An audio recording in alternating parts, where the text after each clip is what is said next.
All right, in this video, we're going to talk about how to handle complaints about roommates. Um, so, what are some things that you would complain about with a roommate? One would be cleanliness. They're leaving dishes everywhere. The bathroom is always trash and stuff like that. Another would be odors, noise at night. So, after 11 o'clock, they're making a lot of noise. You're smelling smoke. You're smelling cigarette smokes, marijuana, stuff like that. And in the lease, that's all that's prohibited as far as the smoke and marijuana. That's eviction level stuff. We do not allow that in the house. And then they're not being considerate of others in the home, so they're just being plain rude or something. There's some kind of drama there. Slamming doors, slamming cabinets, jingling and jangling pots and pans in the middle of the night, maybe stuff like that. Loud TVs beyond quiet time, or family feuds and stuff like that. So how do we handle that kind of stuff? And so when it comes to family feuds, my rule of thumb is that that's none of our business. We kind of stay out of that. If it's a common thing, then we'll get down to this three levels thing here in a second. Um, so a lot of this stuff, in my opinion, this is kind of how I roll, is leave it alone unless it becomes common. So if it's a one-time thing, you just let it fly. Leave it. If it's two times, let it fly. If it's a habit of theirs, then we'll start this whole three levels thing.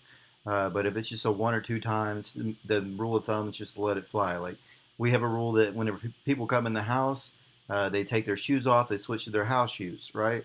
And that yeah, that's a house rule. But if somebody comes in and they're taking stuff to their room, or they just don't feel like it, they want to leave their shoes on to go back to the room, they're going to switch.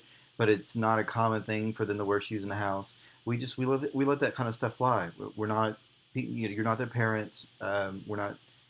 This is not a college dorm, and so these are individual people living their own lives, and so we just kind of stay out of it. We're not trying to create drama. We're just trying to create plenty of space for people to live their own lives, do their own things. So a lot of times the rule of thumb is to leave it alone unless it becomes common. So less is more. We want to just stay out of it. So when it comes to how to handle complaints, big rule of thumb are these two guys right here. We leave it alone unless it becomes a common issue. Now here are the three levels of if it doesn't, if they don't solve it, or if it does, if you know it's going to be a common issue and it's not going away. So step one is to politely. So don't be an ass. Don't be totally rude to the person. Politely speak to the person directly about your concern. Hey, so it seems to be common that you're leaving dishes in the kitchen, stuff like that.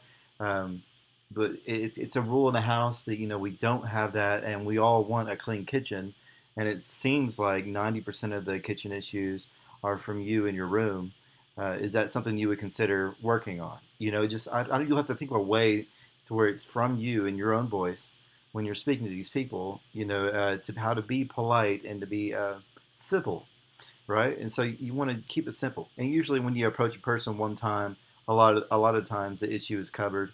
If it doesn't, if they continue to do it, step two would be to approach them with a second person.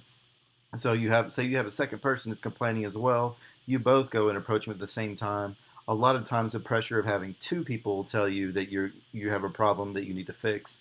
A lot of times that fixes it. Very rarely will it ever go beyond this point. That's my own experience. So the third is if uh, if the problem still continues after everybody's approached them. You had your single person, your double person is still going. That's when you would contact me, or whoever the house manager is. They would contact me, and then I would send the person one warning. Because I'll know that you've already done this, and I'll realize it's a big deal before you contact me. I send them one warning, and then it's like uh, it's it's a 3 day character change or quit.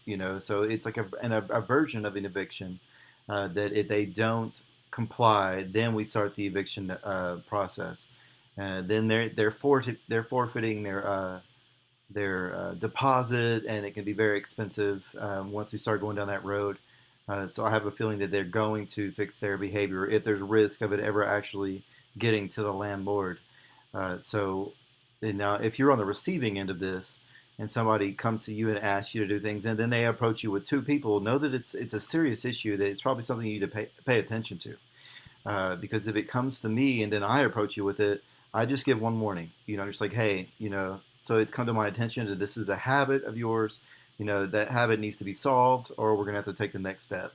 And then the next step does get crazy expensive. It's not even a little expensive; it's stupid expensive. And it's because I get the law involved. I'm bringing paperwork in. Usually there's an attorney involved. It gets stupid expensive. So try to avoid that, at all costs. And all of this stuff is common sense stuff. This is when you live in your own home, you do this stuff. So if you're a teenager and you just moved out from mom and dad's house and you haven't learned how to be a clean person yet, now's the time to figure that stuff out. Let's grow up. Let's figure that out.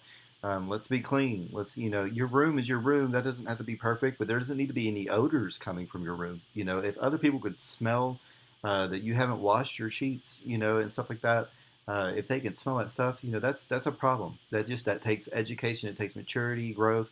You should need to come out of that. We're helping you out with that. And that's something that you're going to be forced to do if you're living with other people. We don't want to have to smell you. We're not going to have to deal with that kind of stuff. And another big one, another gray area is family feuds. A lot of time it's none of our business to stay out of it. But if they're fighting all the time, then it's something that we would approach them about. Maybe they would want to go elsewhere and fight, or learn how to fight without being loud. A lot of times this is the kind of stuff that I like to stay out of. I think everybody kind of agrees on that. So this is a gray area here. But if it's a common thing, if it's a husband-wife combo and they fight all the time, then it makes sense. Hey guys, it's probably not going to work for you to live in a community house. Maybe you should go find something else. That's usually probably where that's going to lead to. And then one of my pet peeves is smells coming from people's rooms. If that's happening, I encourage you to complain to them about it. Because that means that the carpet's going to be smelling, that the walls are going to smell. They're not clean people in general. If there's a smell coming from their room, that's kind of a big deal. We do allow for people that don't want to wash their dishes that night. We do allow them to take to their room and leave the dishes in their room. But if they go a whole week with a lot of dishes in their rooms are going to kind of smell. And that's as far as pests in the house and cockroaches and all that kind of stuff. We do not have that problem here, and it's because we're clean, and it's because we pay for exterminators, and we do it the right way. But that could become a problem if you have a tenant who's leaving food and rotting stuff in their room. That's a really big deal. So if there are smells coming from somebody's room, that's a big deal. We need to do something about that. That needs to be spoken to them. We should probably jump to the 3-level stuff quickly on that. But anyway, that's just solved. I think that'll solve most of the issues on how to complain about the roomies, because most of it will get solved in the first 2 levels, and we'll never have to come to me.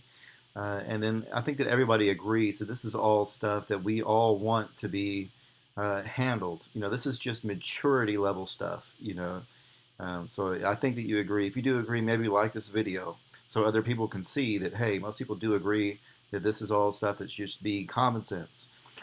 Okay, I think that's it. Thank you for checking out the video, and leave a comment below if you want to, leave an amen, or if you want to, maybe give a suggestion or something.